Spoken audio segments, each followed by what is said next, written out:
status Indonesia mengalami perubahan menjadi negara berpendapatan menengah ke atas.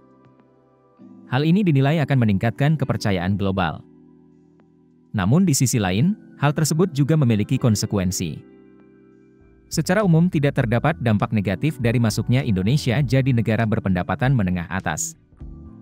Sebab, hal itu hanya merupakan status afirmasi dari kondisi perekonomian nasional terkini.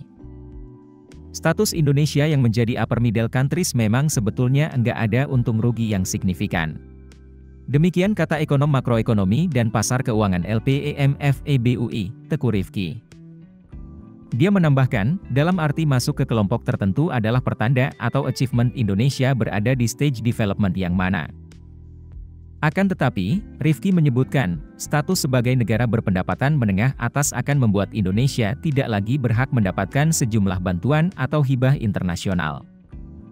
Pasalnya, sejumlah bantuan internasional diberikan dengan melihat kondisi ekonomi suatu negara. Kemungkinan ada beberapa bantuan internasional yang kita sudah tidak lagi eligible, ujarnya. Akan tetapi, Rifki menilai, hal itu bukan menjadi suatu kerugian bagi Indonesia. Mengingat Indonesia saat ini sudah lebih mandiri dalam mengalokasikan anggaran belanja guna menciptakan kesejahteraan masyarakat. Sementara itu, ekonom Celios, Bima Yudhistira menjelaskan, dengan tidak lagi menerima bantuan internasional, Indonesia akan lebih bergantung terhadap pembiayaan skema pasar. Indonesia juga akan lebih banyak meminjam dari skema pasar bukan menggunakan skema hibah dan skema pinjaman lunak yang bersifat bilateral multilateral, tuturnya. Selain terkait pembiayaan, Bima menyebutkan, konsekuensi lain dari naiknya status Indonesia ialah adanya potensi evaluasi perjanjian kerja sama dagang.